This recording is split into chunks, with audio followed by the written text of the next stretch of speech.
Spoštovani gospe in gospodje, cenjeni gostje, spoštovani župan Miran Gorinšek in spoštovani novo izvoljeni župan, ki nastopi funkcijo župana občine Slovenske Konjice z jutrišnjim dnem, Darko Ratajc, Florjan Jančič, častni občan občine Slovenske Konjice, toplo pozdravljeni.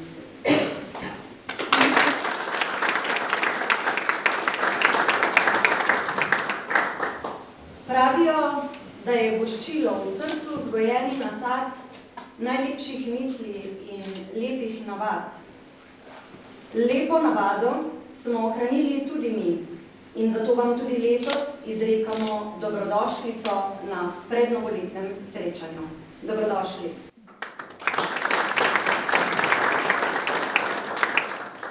Vstopili smo v enega najlepših mesecev leta, ko prejemamo in tudi vračamo mnoga voščila, lepe želje, misli. Naj bodo tudi dnevi, tedni in meseci, ki se bodo nizali v letu 2019, prav takšnih misli in želja, pa tudi nemogočih, a srečno bivajočih zgodb. K uvodni besedi vabim gostitelja današnjega praznovanja, župana občine Slovenske Konjice, Mirana Gorinška.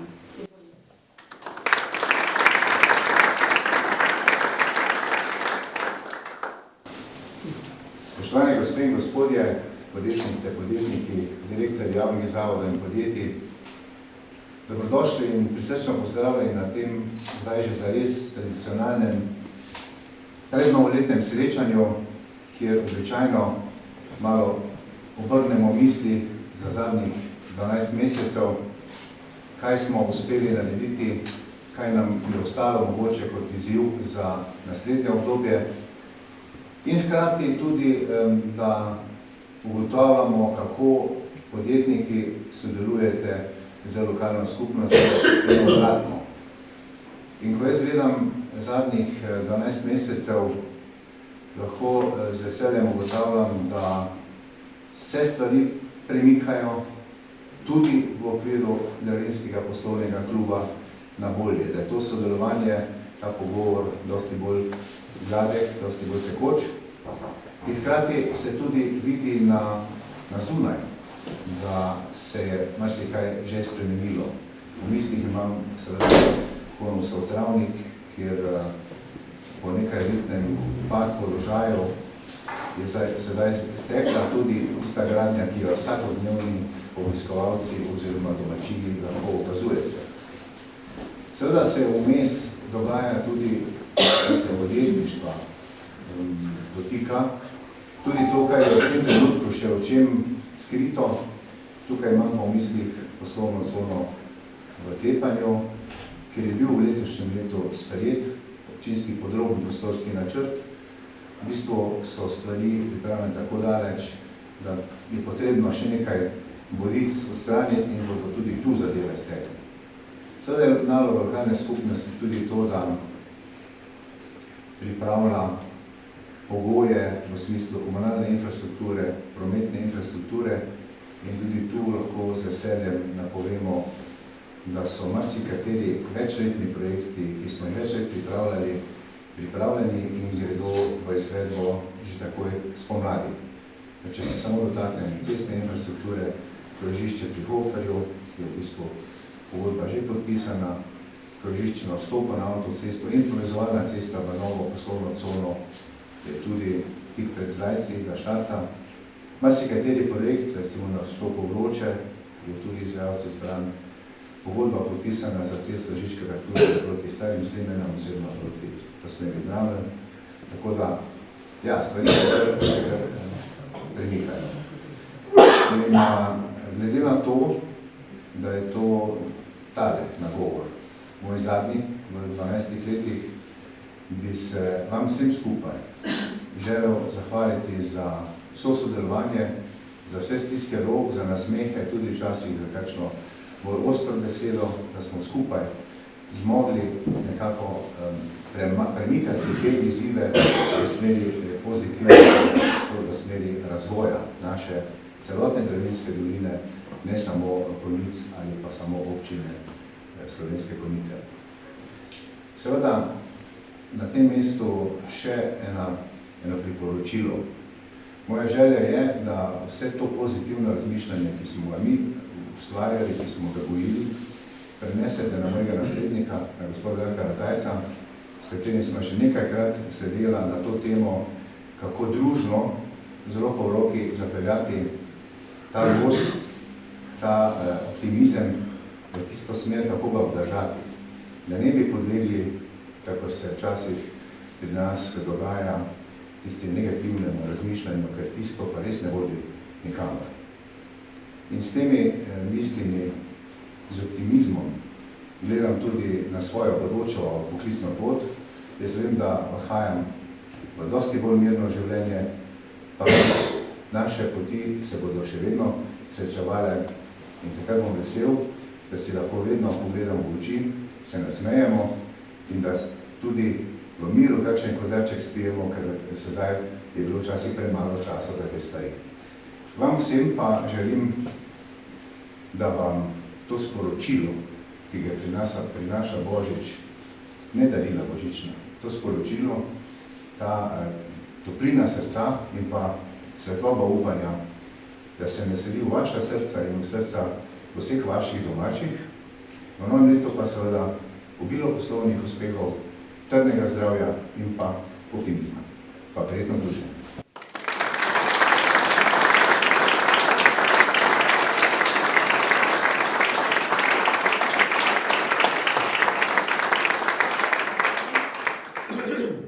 Le pomislimo lahko, koliko želja, koliko srečno bivajočih zgodb so si želeli tisti, ki se jih je dotaknila vojna. In ker se danes nahajamo tukaj v Kristjanini dvorani, kjer smo pred mesecem dni, natanko pred mesecem dni, odprli razstavo ob 100-letnici konca Prve svetovne vojne, Odmevi na Konjiškem, vam jo danes želimo predstaviti. Natanko 11. novembra je minilo 100 let od konca Prve svetovne vojne. V Prvi svetovni vojni v zgodovini človeštva in Odmevih na Konjiškem v času Prve svetovne vojne bo spregovorila avtorica razstave, magistrica Aleksandra Boldin, predsednica Zgodovinskega društva Konjice. Za glasbeni uvod in zaključek pa bo skrbela Andreja Vul, profesorica petja, slovensko ljudsko, Nocoj pa ok nocoj in s pesmijo Franceta Marovta Pomlad se bliža. Izvolite.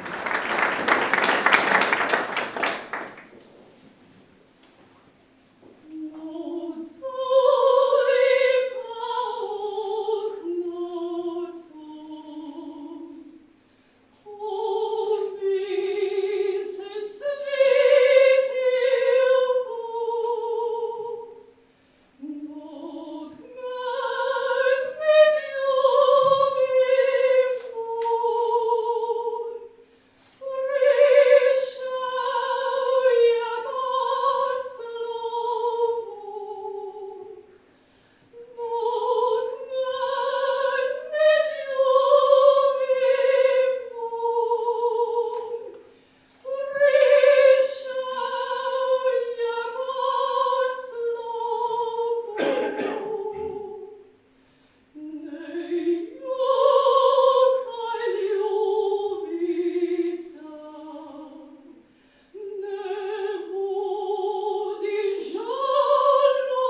smo tudi na Konjiškem želeli obeležiti 100-letnico konca Prve svetovne vojne, tako kot so storili v mnogih mestih po Sloveniji, Evropi, svetu.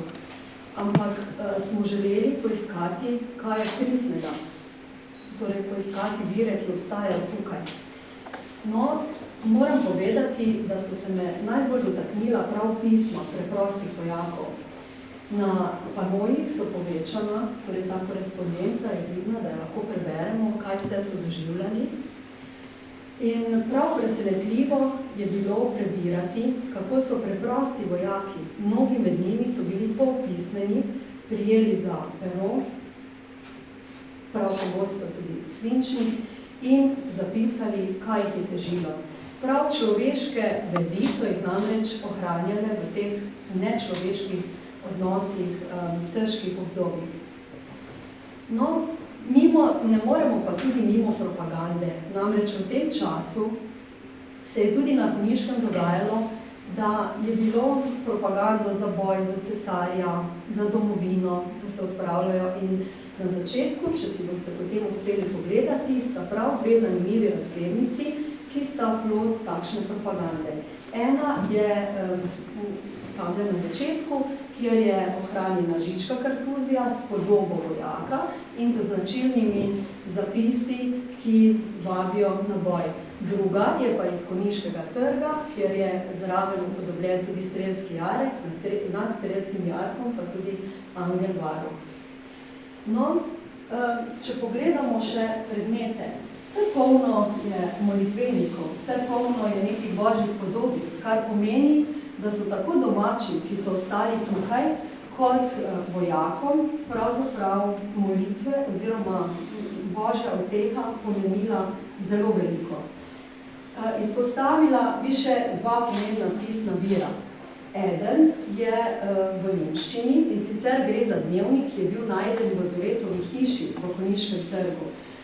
To je plod civilista, ki je pisal o vojnih letih. Imamo pa tudi še en dnevnik na Konjiškem, to je pa ohranjeni dnevnik vojaka Franca Strmška, ki ga še vedno hrani kot svetinjo njihova družina Strmšek.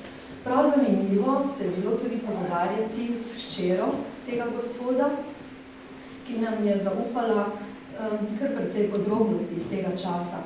In avtor, torej Franc Strmšek, zelo slikovito opisuje, kako se je boril v Galiciji, kako je odšel na Soško fronto, kako so ga zajeli pri Veroni, kako se je potem šele leta 1920 vrnil domov. In potem, ko so ti vojaki prišli domov, ko so preživeli toliko hudega, se pa o tem ni bilo dobro pogovarjati, kajti doma jih je čakala že nova država. To je bila kraljevina SHS, medtem ko so se oni borili, seveda še pod drugo domovino, torej pod Avstro-Ogrsko. Tako da tudi tu so torej bile stiske velike, ki jih niso mogli, smeli povedati. No, iz tega dnevnika bo mogoče izpostavila še te prekrasne slike, ki jih vidimo, torej to je vse risano s peresom, svinčnikom. Najprej, ko odpreš dnevnik, droben dnevnik, imaš občutek, aha, ta gospod je bil pa tudi likovno nadarjen. Pa ni bilo tako. Ko smo prebirali, smo torej ugotovili, da je to plod, da so torej to dela njegovih soborcev. Kajti Avstro-Ogrska je bila dežela, ki je združevala mnoge narode in v spomin na torej to življenje, težko življenje v teh strelskih jarkih, so mu soborci potem narisali tudi takšne risbe. Tukaj smo pripravili tudi bralni kotiček. Takrat je bil precej popularen časopis Slovenski gospodar.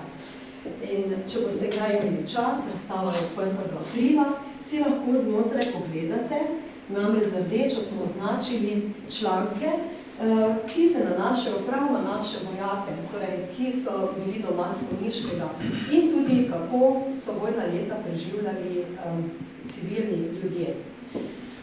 No, izpostavila bi še tale zvon, torej gre za šolski zvon Tepanske šole, kajti vojna leta so vsekakor vplivala tudi na šolo v tistem času. V prvem letu, ko se je začela vojna, je šolski zvon, tudi tale, prenehal zvoniti že kak mesec prej. Sicer pa smo na tej razstavi prvič tudi našli dokumente, in sicer iz Nadškofijskega arhiva v Mariboru, ki dokazuje, da je tale zvon kupila takratna tepanska krajevna občina v spomin na 50-letnico vladanja cesarja Franca Jožefa. Kajti Franc Jožef se kot simbol pojavlja pravzaprav na vseh teh razglednicah iz vojnega obdobja, potem celo na spominskih skodelicah. Pravzaprav je šlo za to, da so ljudje tudi v gospodinstvu uporabljali te predmete in s tem nekako izražali veliko lojalnost do cesarja. V šolskih kronikah pa je ohranjeno tudi še precej zanimivih podatkov o vojnih letih, med drugim tudi to, kako so na vojno odhajali učitelji in mnogi med njimi, tudi seveda z Konjiškega, se niso nikoli več vrnili za kateder. To je bil tudi začetek feminizacije učiteljskega poklica. Dovolite mi, da za konec zaključim s tole prosojno rožico, take nenavadno rdeče barve. Verjetno veste, zakaj gre. In sicer danes je to simbol torej padlim v prvi svetovni vojni. Kako pa je prišlo do tega? In sicer v vojno je bil poklican tudi kanadski zdravnik John Crane. In ko je leta 1915 opazoval torej, ta polja, prekrita z maki, to so bila polja, ki so bila prerani grobovi mladih vojakov, ga je nekako to navdihnilo, torej ta bolečina, ta težka leta, da je napisal pesem Na poljih Flandrije, kjer govori ravno o teh cvetočih makih. In to so potem seveda vzeli kot nek simbol širom po svetu. Jaz bi pa takole rekla, naj to ne bo samo opomin in spomin na ta leta, ampak naj bo tale mak vsakemu izmed nas nek izziv, kaj lahko stori v današnji družbi, da bi bila humanejša in prijetnejša za življenje. Hvala.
Naj bo razstava, ki smo vam jo želeli predstaviti v spomin in opomin. In naj bo večen na tisti čas spomin. V nadaljevanju današnjega druženja vas prepuščamo vedrejšim poslovnim vsebinam in izzivom ter Stanku Kolarju, predsedniku Dravinskega poslovnega kluba in predstavitvi strategije DPK, digitalne transformacije podjetij Dravinske doline s ciljem krepitve razvoja in inovacij za večjo konkurenčnost in prilagodljivost podjetij nujni digitalni transformaciji. Želim vam lep preostanek druženja in vas po uradnem delu vabimo na prigrizek in zdravico v restauracijo Mali grof. Veliko srečno bivajočih, tudi tistih nemogočih zgodb v letu 2019 in srečno.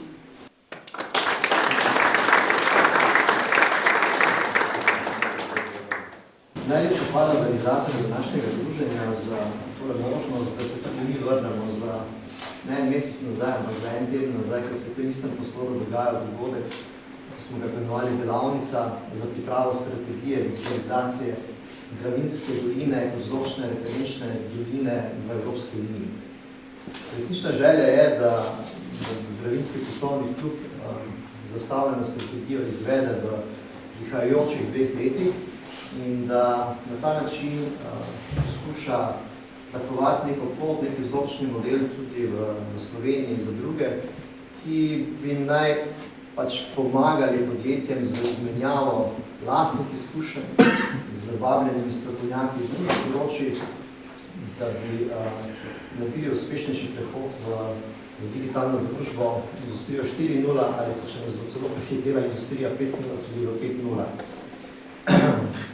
Vesel sem, da je na takratnem druženju pred enim tednom bila delavnica prav lepo popolnjena, bilo nas je 28 podjetnikov iz Slovenskih Konjic, tudi vabljenih gostov iz Celja, iz kolegialnega kluba Zlatorog in pa nekaj strokovnjakov tudi iz tujine.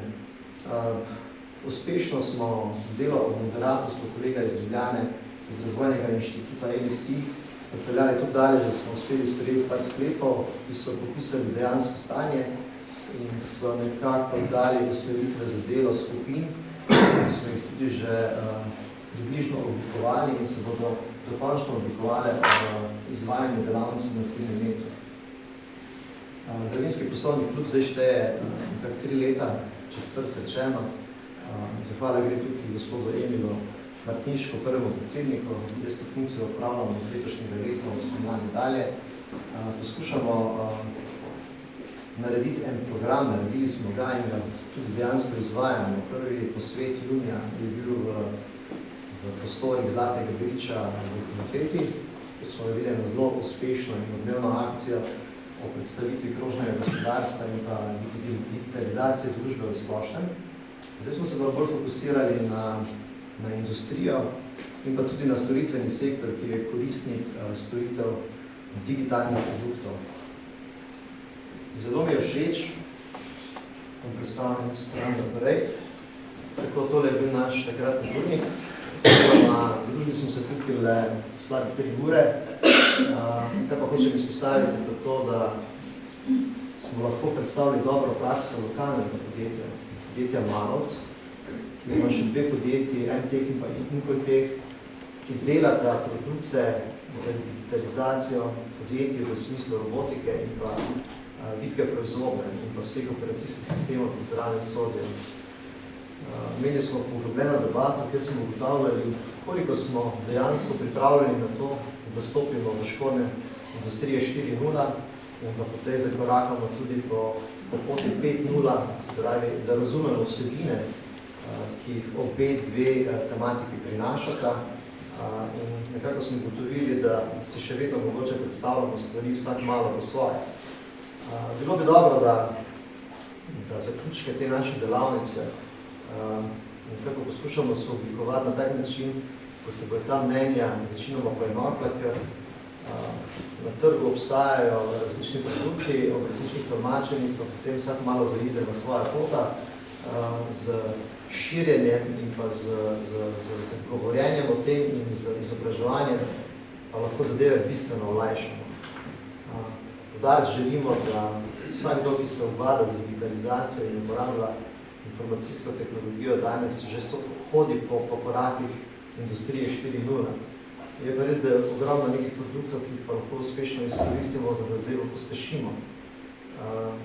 4.0 govori o blockchain tehnologijah, govori o virtualni resničnosti, govori o povečanju resničnosti, govori o robotikih, govori o delu v oblakih in Vse te zadeve so takšne, da se jih da izkoristiti v smislu napredovanja podjetij k boljši stabilnosti, večji produktivnosti in hkrati tudi k olajšanju določenih del za zaposlene.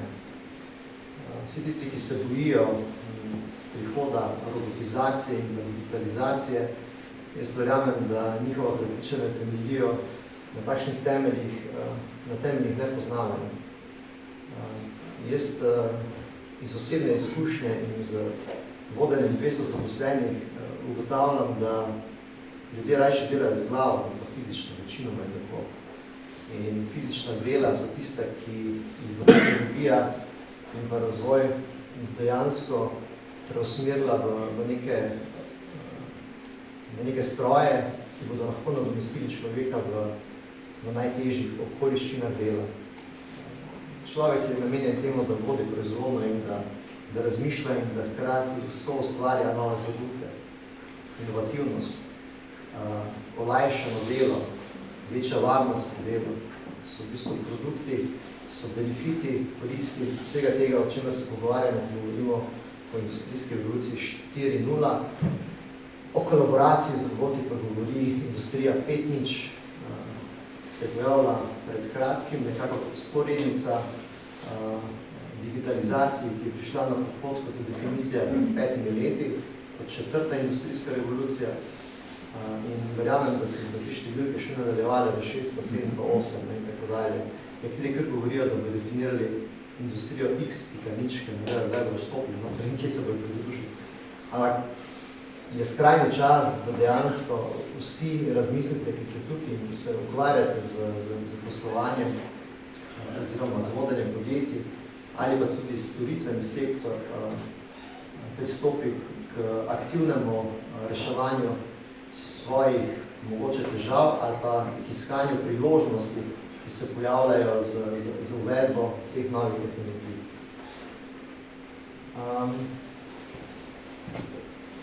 Tukaj vidite, da smo najprej razmišljali o tem, kje smo, v drugem delu smo potem govorili o tem, kam gremo. Rad bi vam pokazal tudi to, da smo v tej delavnici sprejeli neke sklepe, ki jih bomo tudi javno objavili v tem tednu, objavili bomo na spletni strani našega kluba. Delavnica je potekala tudi v živo preko socialnega omrežja Facebook in pa spletnega video portala YouTube, tako da se lahko tam tudi ogledate. Skratka, zapisali smo par stvari, ki so danes že dejstva in ki si jih želimo tudi pospeševati v prihodnje.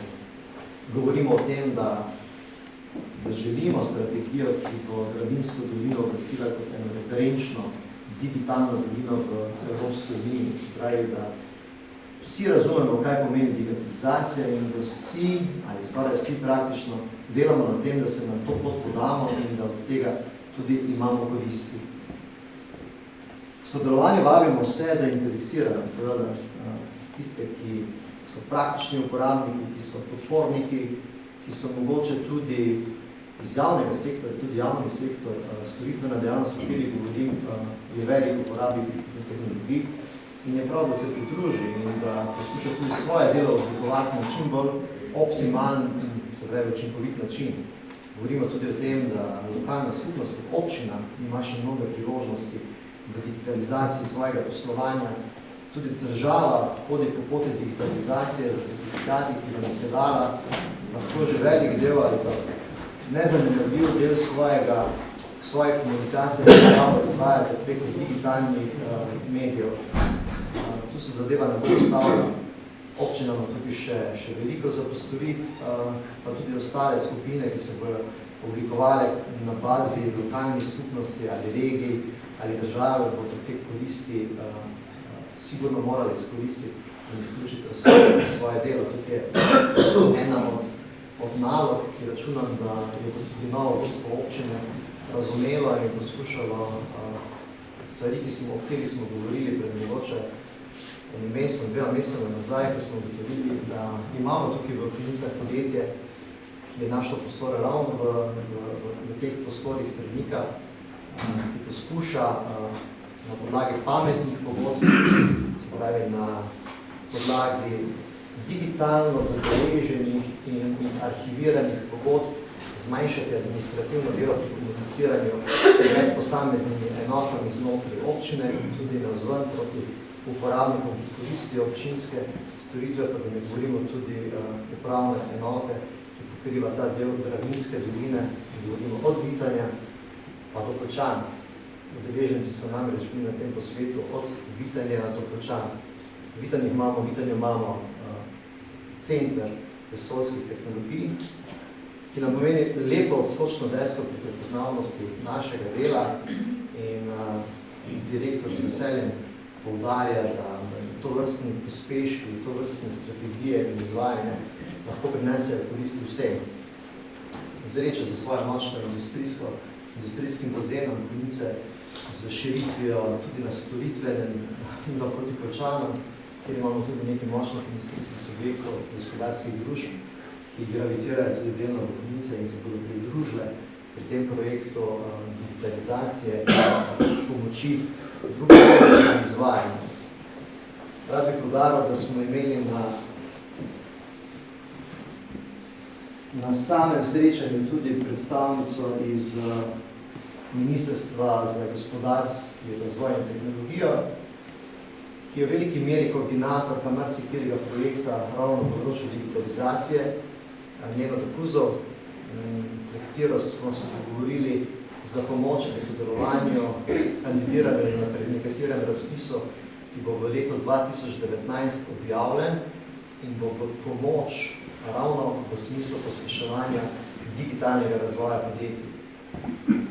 Sredstva niso zanemarljiva, če jih seštejemo skupaj, če se prav spomnim, bo šla nekje v 100 milijonov. Nekako lokalno ali pa veliko podporo in direktni dostop do vira informacij imamo, Dravinjski poslovni klub, in da bo res bomo izkoristil in da bo znal biti naprej z svojimi člani in pa z vsemi tistimi, ki še niste člani in bi eventualno želeli biti člani, ker v bistvu so koristi praktično neskončno večje od tistega, kar je pač vrednost članarine, ki je pač na takšno združenje, kot je Dravinjski poslovni klub, ki je društvo, ki združuje prostovoljno in ne na bazi zborničnega organiziranja, ampak poskuša združevati tiste podobno misleče, ki razumejo, kje lahko po krajši poti pridejo do dobrih informacij in te informacije delijo tudi z ostalimi kolegi, partnerji, tudi konkurenti, mogoče v nekaterih segmentih, ampak če napredujemo kot partnerji, napredujemo v bistvu kot družba. In tega se je dobro zavedati, da včasih niso vsi posli samo tam v Ljubljani, mogoče v Avstriji pa Gradcu. Bi bilo dobro, da mogoče neke zadeve speljamo tudi lokalno, brez tega, da se delamo neke občinske meje, kot mogoče bivši isto občinski veljaki, danes pa vsak na svoje strani. Naša generacija bo preko tega morala počasi, računam, da pa starejše generacije se pa tudi že počasi razumele, da je perspektiva samo v sodelovanju mlajših, pa te ne razumejo, pa niti ne vejo, pa jih mogoče to niti ne zanima, pa bi bilo dobro, da jih zanima vse tistem delu, da se mogoče preveč, da se malo umaknejo iz tistega digitalnega sveta, v katerega vedno bolj padajo in tonejo. Tukaj je pa naša dolžnost, da neke stvari mogoče res pomenimo. Tu so neki sklepi, ki tudi, oziroma neka dejstva, ki sledijo iz statističnih analiz, ki si pač Dravinjski poslovni klub ni smislil, ampak jih je samo zabeležil. Digitalna transformacija je pač nije. To je dejstvo, ki se ga pač moramo vsi zavedati. Lahko gremo po težji poti ali pa po lažji poti.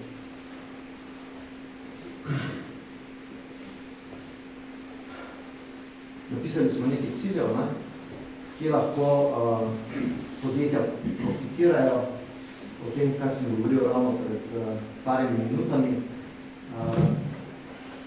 Tega je dosti, ne bi želel na ta prelep dan, praznični december, pretirano zamoriti z nekimi vsebinami, ampak namen je bil danes, da vam dadim eno seznanitev tega, kar se je zgodilo pred enim tednom, in da skrati pozovem k sodelovanju še naprej, predvsem tudi tiste, ki še niste takrat sodelovali. Na tem srečanju lahko podarim 21 gospodarskih subjektov, 30 posameznikov, ki so razpravljali, od tega mislim, da se bilo manj kot 20 članov poslovnega kluba, ker je bilo tudi nekaj gostov in vabljenih kot govorc.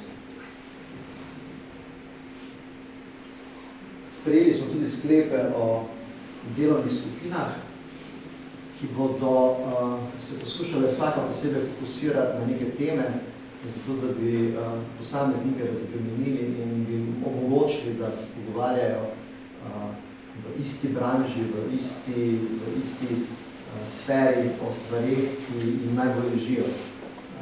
Tukaj res lokalno gledano prednjačita MTech in pa Inkrotech, ki sta dejansko razvili svoj koncept programske opreme za proizvodno, ki se dan vidi tudi drugam še in pa tudi z uvedbo robotizacije, kjer v teh dveh podjetjih danes deluje že, mislim, da bo rečeno, nekaj čez 200 robotov, kar predstavlja glede na število zaposlenih, nekaj več kot 10% števila zaposlenih.